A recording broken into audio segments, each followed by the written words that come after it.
많은 관심을 받고 있는 사건, 사고들 짚어보겠습니다. 지금 이 사건, 오늘은 손수호 변호사와 함께합니다. 어서 오십시오. 안녕하십니까? 네, 안녕하세요. 네. 자, 의사들이 주로 이용하는 한 온라인 사이트에 응급실에서 일하는 의사들 실명이 올라왔는데 이름뿐 아니라 주소와 전화번호 등 각종 정보들이 함께 올라와 있다고요? 그렇습니다. 그런데 내용만 보면은요, 이게 무슨 문제인가 싶기도 해요. 예. 고맙다는 이야기이고 또 응원을 한다는 얘기거든요. 예. 의료 대란을 막기 위해 힘써주시는 분들께 감사와 응원을 드린다라는 글을 쓰고 각 병원마다 근무하는 의사의 이름과 그리고 또 주소, 전화번호를 비롯한 개인 신상 정보를 공개한 건데 그런데 이게 진짜로 응원하는 내용은 아니고요. 네. 다 이렇게 정부 시책에 반대하면서 여러 가지 힘을 모으고 있는데 왜 당신들은 이렇게 응급실에서 일을 하고 있느냐라는 취지의 지적을 하고 비난을 하고 조롱을 하면서 함께 좀 비난해달라라는 취지의 글을 올렸기 때문에 굉장히 큰 논란을 낳고 있습니다. 네, 그러니까 이제 감사와 응원을 드린다. 이 멘트 자체가 좀 비꼬는 그런 네. 글로 좀 보이고요.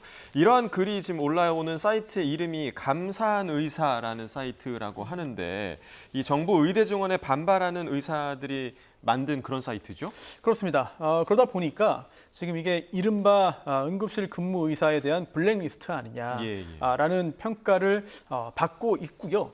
심지어 현장에서 일을 하고 있는 의사의 정보를 모은 다음에 매주 또 업데이트를 하고 있대요. 예. 그리고 최근에는 좀 더 노골적으로 응급실 부역이라는 제목의 명단까지 올라왔다고 하는데요.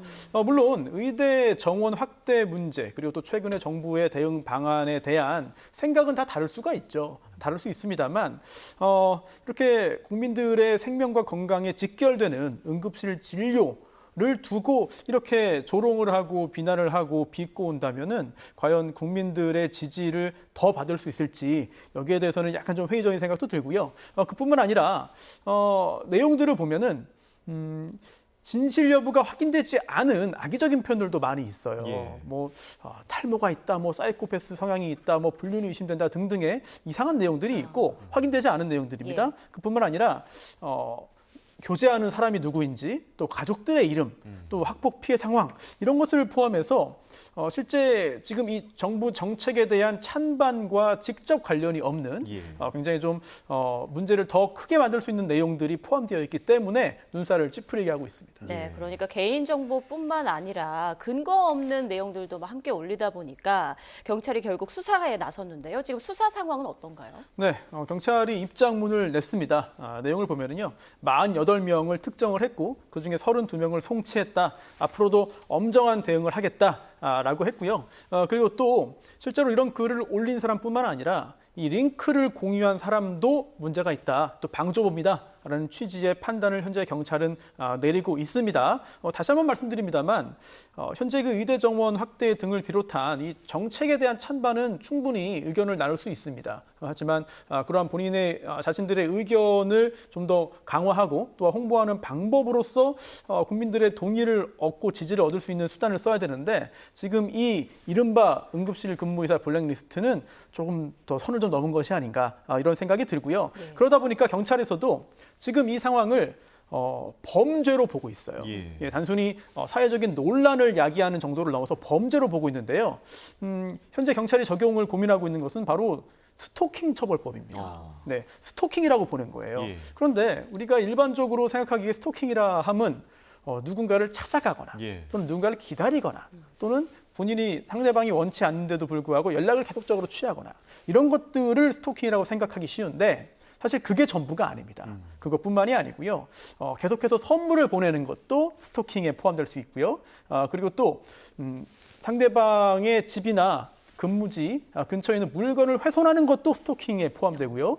또 그뿐만 아니라 개인정보보호법에 기재되어 있는 개인정보나 또는 개인 위치 정보를 무단으로 동의 없이 제3자 등에게 제공하거나 배포하거나 게시하는 행위도 스토킹으로 규정되어 있거든요. 특히나 온라인을 통해서 이렇게 하는 경우에 따라서 경찰은 지금 이 응급실 근무의사 블랙리스트로 칭할 수 있는 이 행위 자체를 스토킹 행위라고 보고 있고요. 또 스토킹 행위라고 해서 다 스토킹 범죄는 아닙니다. 한 번 했으면 이거는 스토킹 범죄는 아니에요. 예. 하지만 지속적으로 하거나 또는 반복적으로 했을 경우에는 스토킹 범죄가 되고 또한 처벌 대상이 되고 있는데요. 현재 경찰은 이러한 행위가 스토킹 범죄에 해당한다고 보고 있고 또한 링크를 여기저기 이제 전달하고 전파하는 행위 역시 이제 방조범으로 처리할 계획이라고 밝혔습니다. 자, 이 온라인에 만약에 내 이름이 올라가 있다면, 내 정보가 올라가 있다면 정말 지금 일하고 있는 의사들은 심리적으로 굉장히 좀 압박이 심할 것 같거든요. 그렇습니다. 그래서 경찰도 지금 이러한 행위자들을 모두 한꺼번에 적용할 수 있는 것은 스토킹 처벌법이지만 그 외에 각자의 행위에 따라서 다른 범죄에 해당될 가능성도 배제하지 않고 있는 것 같습니다. 예.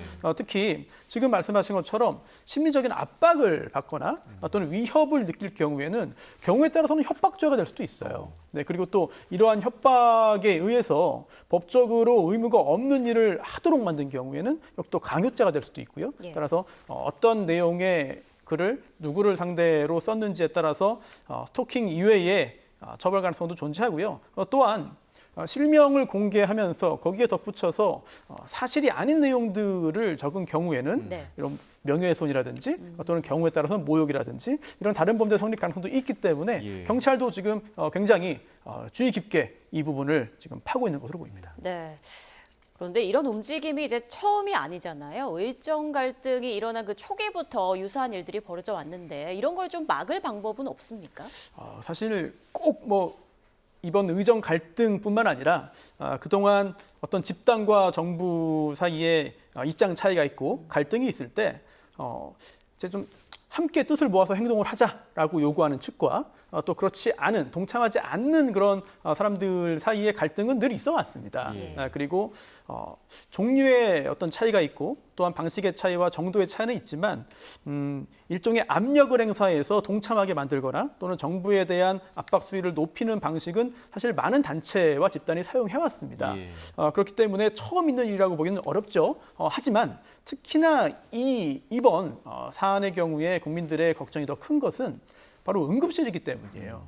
그리고 또 명절 연휴가 시작되고요. 또 앞으로 계속해서 응급실에서 일을 할 의료 인력이 줄어들면 줄어들었지 더 늘지 않을 것이라는 불안감이 있거든요. 이런 상황에서 이렇게 현재 응급실에 있는 의료인에 대한 여러 가지 조롱과 비난이 계속 이어진다면 사실 압박을 느껴서 더 이제 좀 주저하게 될까봐 예. 국민들이 더 겁을 내고 있고 또 공포를 느끼게 하는 상황인 것 같은데요. 이걸 또 반대로 보자면 정부에 반대하는 의사 입장에서는 굉장히 효과적인 방법일 수도 있습니다. 하지만 효과를 넘어서 효과를 따질 것이 아니라 그 자체가 범죄에 해당한다면 예. 경찰의 주장대로 범죄에 해당한다면 그에 따른 책임도 누군가는 져야 되거든요.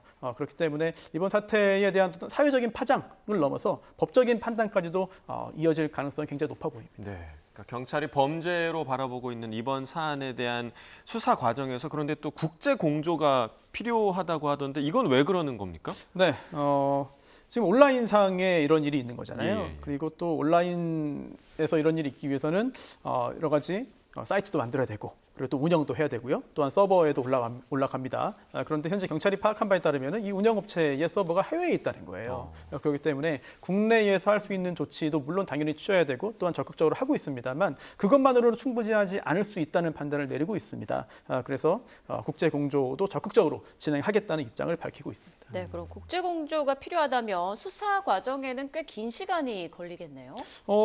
그렇게도 볼 수 있죠. 하지만 경찰의 입장문을 보면 이미 수십 명을 특정을 했고 또한 송치를 했다고 하거든요. 물론 그 특정과 송치가 즉각적인 기소와 재판을 통한 형사처벌을 진행할 수 있다는 의미인지 아니면은 보다 좀 신상을 파악하기 위한 절차를 진행해야 된다는 의미인지는 정확히는 모르겠어요. 하지만 국내의 조치, 국내 수사를 통해서도 신상을 특정하는 경우들은 굉장히 많이 있거든요. 그렇기 때문에 앞으로 수사가 좀 더 진전을 거둬서 속도를 내서 수사가 마무리되고 기소까지 이루어진다면 아무래도 이런 행위를 함에 있어서는 조금 더 여러 가지 좀 자제가 이루어지지 않을까라는 생각도 듭니다. 네, 또 이 부분이 또 논란이 되고 있는데 의사나 이제 의대생임을 인증받아야 가입할 수 있는 그런 온라인 커뮤니티에 저도 좀 살짝 봤지만 정말 내가 본 게 맞는 건가 싶을 정도로 좀 입에 담기 힘든 수준의 글들이 좀 많이 올라오더라고요.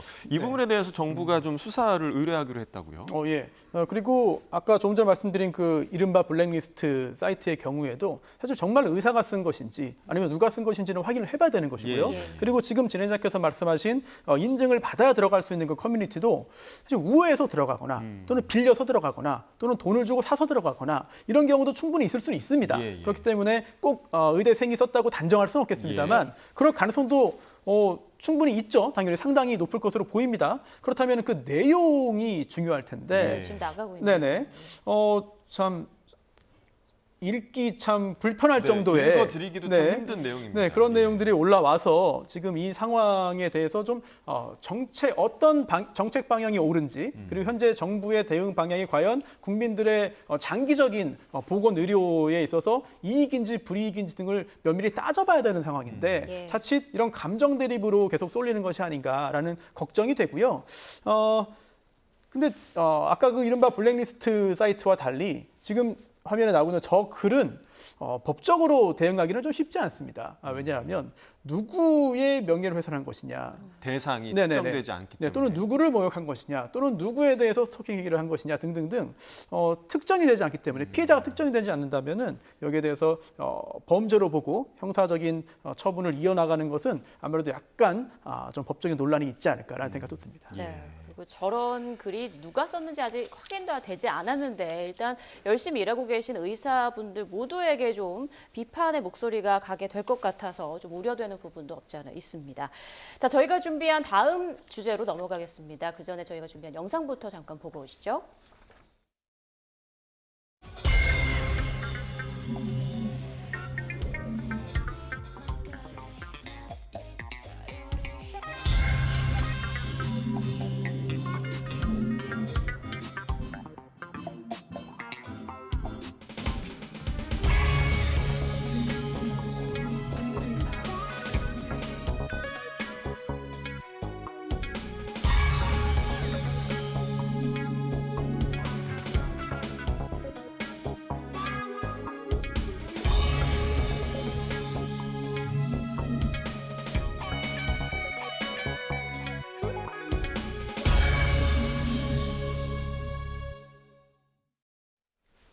네, 유튜버 탈덕수용소 박모 씨의 1심 선고가 이제 잠시 뒤에 나올 예정인데 오늘 재판 어떤 혐의와 관련이 있는 건가요? 네.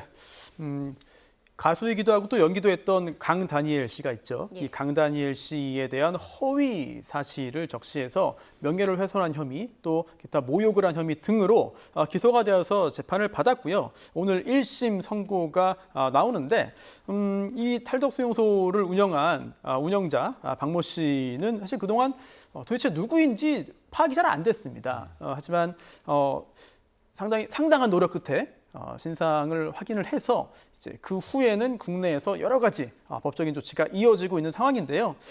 당시 강다니엘 씨에 대해서는 특히나 좀 허위 사실입니다. 허위 사실인데 문란한 사생활이라는 그런 제목의 허위 영상을 게재했고 그뿐만 아니라 여러 가지 진실이 아닌 영상을 만들어서 게재했기 때문에 현재 기소가 되어서 재판을 받고 오늘 1심 선고가 나올 예정입니다. 네. 자, 지난달에 열렸던 그 결심 공판에서 검찰이 박 씨에게 벌금 300만 원을 구형했는데 당초에는 300만 원의 약식 기소를 했었더라고요. 그런데 이 강다니엘 씨 측이 정식 재판에 이제 회부를 해야 된다 이렇게 요청을 했고, 그러니까 이 부분은 결국에는 좀 제대로 처벌을 해야겠다라는 의지로 좀 봐야겠죠.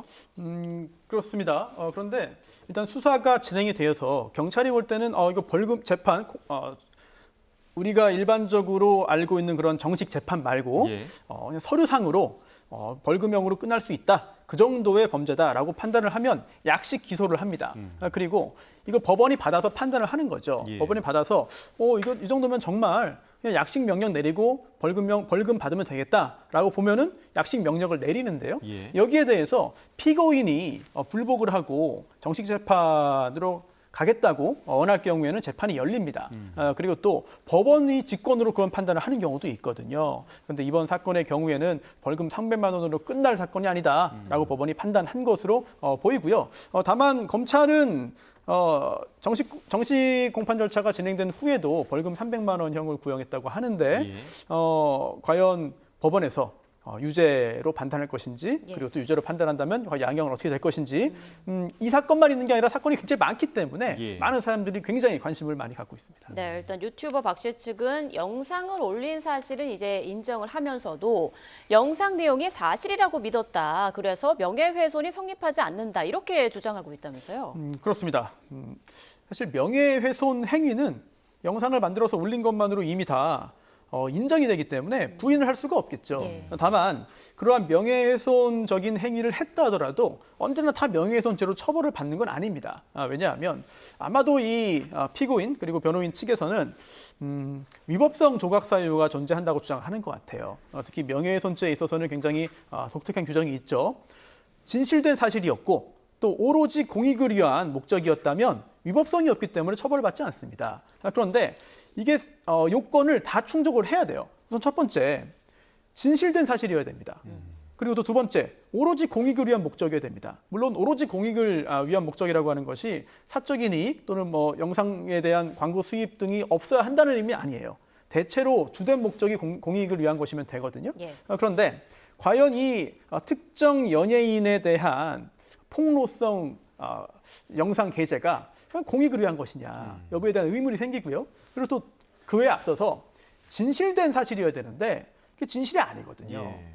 그렇기 때문에 지금 피고인과 변호인도 이게 진실이었다, 뭐 물란한 사생활이 진실이었다라고 주장은 감히 하지 못하고 진실이 아니니까 당시에는 진실로 믿었다. 근데 지금 보니 허위 사실인 것 같다라고 주장을 하고 있는데 물론 재판 과정에서 피고인과 변호인이 어떤 주장이라도 할 수 있고 또한 본인의 처벌을 면하기 위해서 법에 따라서 여러 가지 수단을 쓸 수 있죠. 하지만 과연 법원에서 지금 이러한 피고인의 주장이 인정될 것인지는 개인적으로는 그 가능성이 그렇게 높아 보이지는 않습니다. 예.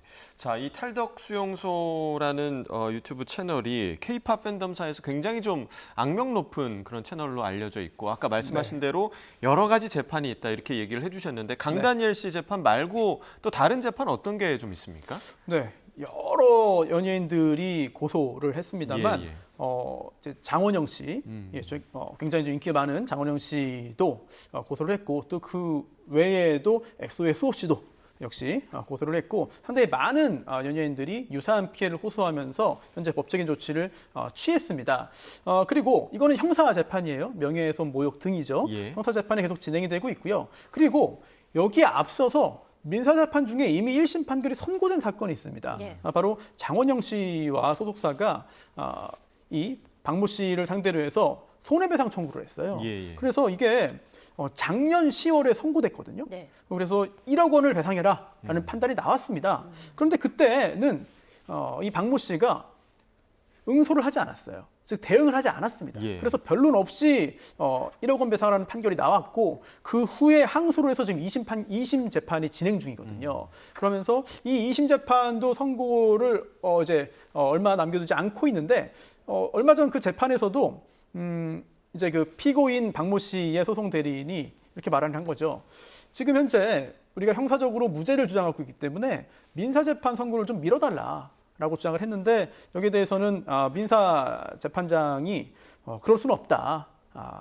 형사적으로 선고가 되는 것과 지금 현재 민사적인 판단이 이루어지는 게 꼭 같이 맞물려 가야 되는 것은 아니다. 기다려야 될 필요는 없다라고 이야기를 했는데요. 어쨌든 지금 여러 건의 형사재판이 지금 진행이 되고 있고요. 그리고 또 민사적으로도 앞으로 여러 건의 재판이 진행될 수가 있는 상황이기 때문에 오늘 첫 번째 형사 선고 결과에 따라서 영향을 많이 줄 것으로 보입니다. 네, 자, 마지막으로 이것도 좀 짚어보죠. 이제 유튜버 박모 씨 남성인 줄 알았는데 알고 보니 여성이에요. 조금 전 계속 영상도 나갔는데 영상으로 본 것처럼 이 공판에 출석할 때마다 가발에다 마스크에다가 또 안경, 우산까지 총동원해서 이렇게 몸을 가리거든요. 얼굴까지 가리고. 이런 건 어떻게 괜찮은 건가요? 문제가 안 되나요? 사실 그동안 꽁꽁 숨어 있었고 예. 또 꽁꽁 숨어 있는 상태에서 여러 비난을 받으면서도 계속해서 이런 영상을 만들어 올렸기 때문에 궁금합니다. 저도 누군지 보고 싶고 네. 합니다. 하지만 본인의 얼굴을 공개할 의무는 인정되지 않을 것이고요.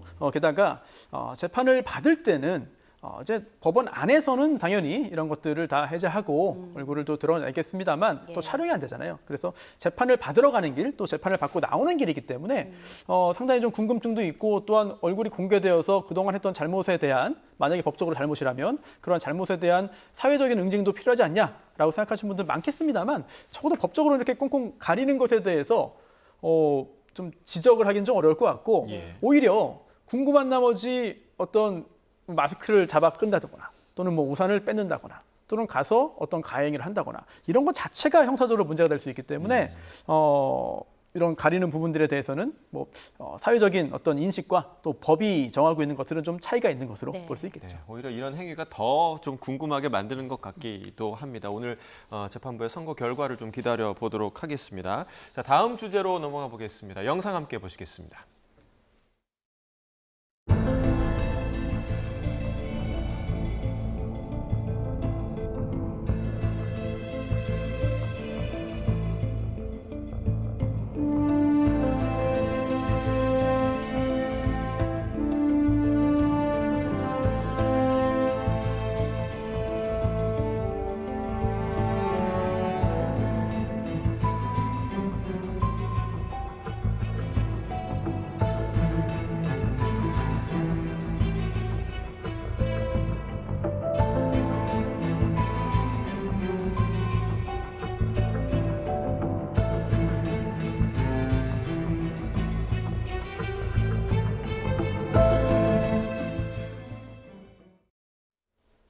피해자를 생각하면 정말 좀 안타까운 그런 사건이었는데 작업 중이던 환경미화원을 치여서 숨지게 한 20대에 대한 첫 공판이 어제 열렸습니다. 먼저 이 사건에 대한 개요를 좀 간략하게 좀 설명해 주시죠. 네, 한 달여 전입니다. 8월 7일 새벽에 천안에서 벌어진 안타까운 사건인데요.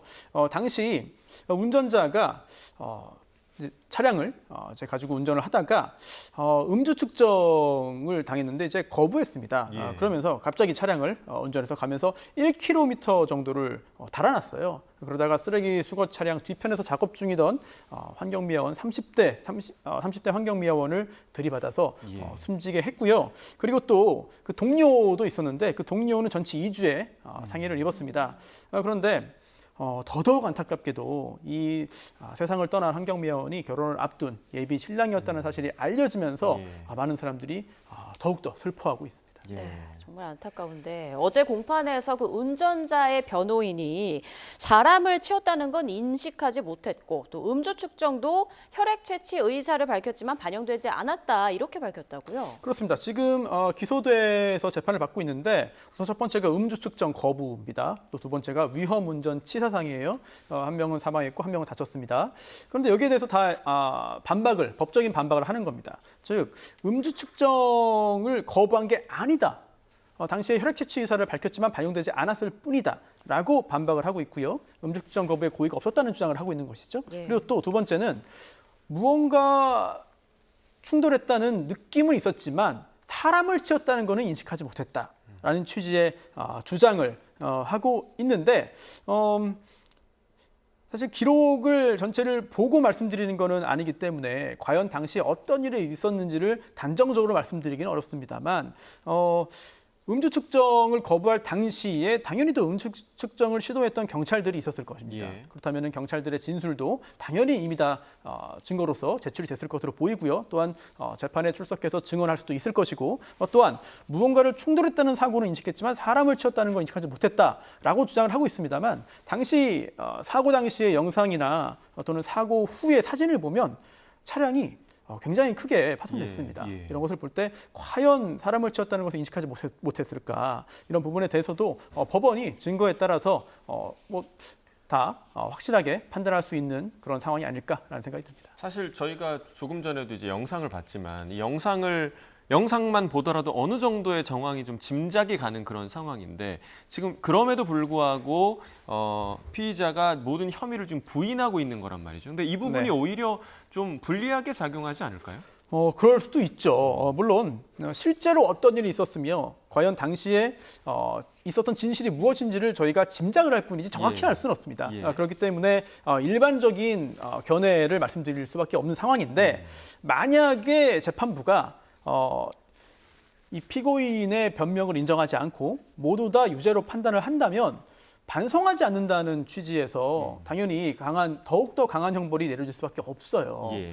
하지만 그럼에도 불구하고 이제 피고인은 이런 주장을 하고 있는 것이고요. 그러다 보니까 이 재판부에서도 사건 현장 근처에 CCTV 영상 이런 것을 추가로 보는 등 양형 조사를 실시하겠다라고 이야기를 했는데 이 양형 관련해서 또 참고해야 될 만한 부분들이 있습니다. 즉, 이 사건의 경우에 피고인이 반성문을 5차례 예. 제출했다고 하는데 또 반면 유족들은 엄벌을 탄원하는 탄원서를 또 수차례 제출을 했다고 하죠. 예. 이런 부분이 과연 양형에 어떤 영향을 미칠 것이냐라는 부분도 잘 따져봐야 될 것으로 보이고요. 특히 진지한 반성은 대단히 중요한 양형 요소입니다. 그런데 반성문을 냈다고 해서 다 진지한 반성으로 인정되는 건 아니거든요. 제목은 반성문입니다만 내용은 오히려 자신의 변명에 치중하거나 아니면 오히려 자신의 책임을 회피하는 경우 또는 경우에 따라서는 피해자에게 책임을 전가하는 경우도 있습니다. 이럴 경우에는 제목이 중요한 게 아니라 실질적으로는 진지하게 반성하는 것이 아니다라고 판단될 가능성도 있는 것이고요. 예. 오히려 더 중요한 것은 피해자, 이 사건에서 유족이 되겠죠. 유족의 의사입니다. 즉 피고인과 유족들이 합의를 했다면 그래서 엄한 처벌을 원치 않는다는 의견서가 제출되면 이거는 굉장히 중요하게 작용할 수 있어요. 하지만 지금 이 사건 현재까지는 엄벌을 요구하고 있기 때문에 오히려 반성문보다는 이 엄벌 탄원이 더 크게 작용할 가능성이 있어 보입니다. 네, 법원은 어떻게 판단할지 좀 관심을 갖고 지켜봐야겠습니다.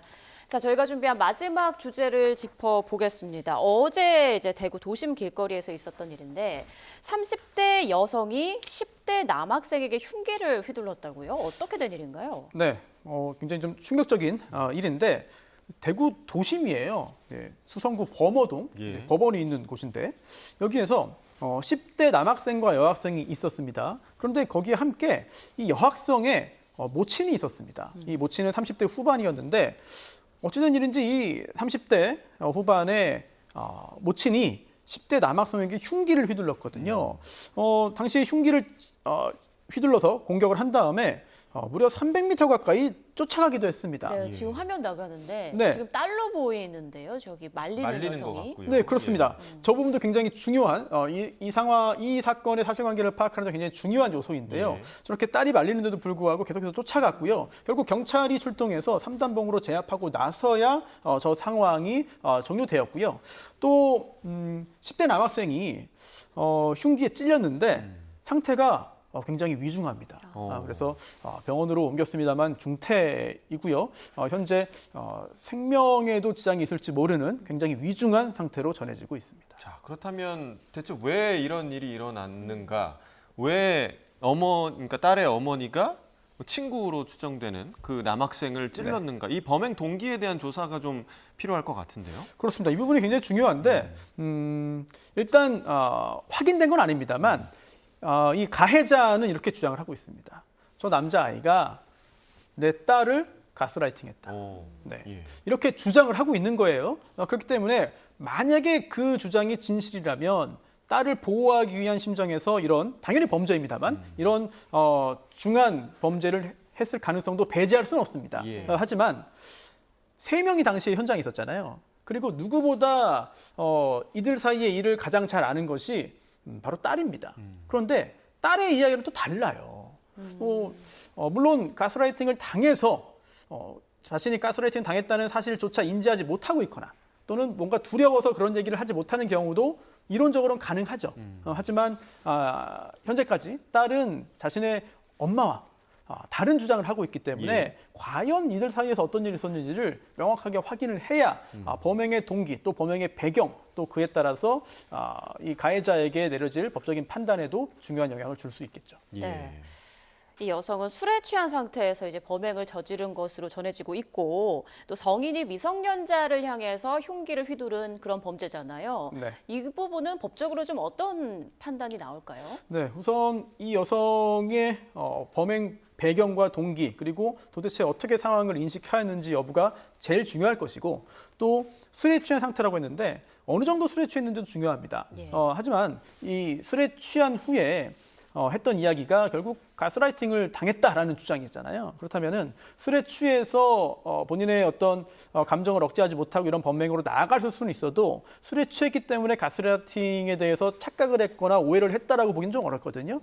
따라서 술은 그렇게 중요한 요소는 알 수 있다라고 예. 생각이 들고요. 다만 이 딸과 엄마의 얘기가 이렇게 상반된 것을 볼 때 혹시라도 뭔가 이 사건 관련된 사람들 사이에서 뭐 정상적이지 않은 어떤 일들이 있었을 가능성도 배제할 수는 없습니다.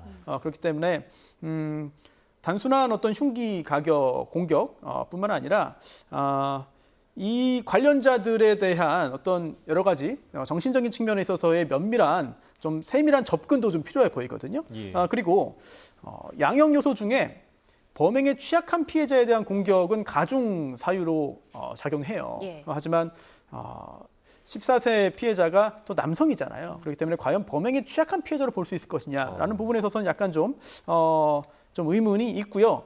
어쨌든 범행 동기가 무엇이냐, 범행 배경이 무엇이냐, 이들 사이에 그동안 어떤 일이 있었느냐를 파헤쳐야 정확하게 파악을 해야 이 양형에 대해서 좀 더 구체적인 사실을 확인할 수 있을 것으로 보입니다. 어찌됐든 흉기로 찔렀기 때문에 경찰이 이제 살인 미수 혐의로 이 여성을 현행범 체포했는데 구속영장 발부 가능성에 네네. 대해서는 좀 어떻게 보시나요? 이런 정도면은 구속영장은 발부된다고 봐야죠. 예. 네, 그래서 특히나 유사한 어떤 사건의 처리 경험에 비춰볼 때 그런 일이 있으면 안 되겠습니다만 자기 편이라고 생각했던 가족, 이 사건에서는 딸이 되겠죠. 예. 딸이 편을 들어주지 않으면 추가 공격으로 나아갈 가능성도 있어요. 물론 꼭 이 사건이 그렇다는 건 아닙니다만 그러한 유사 사례들도 있기 때문에 아무래도 주변 사람들에 대한 신변 보호뿐만 아니라 이 가해자에 대한 안전을 위해서라도 아무래도 구속으로 이어지지 않을까 이렇게 짐작합니다. 네, 예. 이들 사이에 어떤 일이 있었길래 엄마가 흉기를 휘둘렀는지 좀 밝혀줘야 될 것 같습니다. 지금까지 손수호 변호사와 함께 주요 사건 사고들 짚어봤습니다. 고맙습니다. 네, 고맙습니다.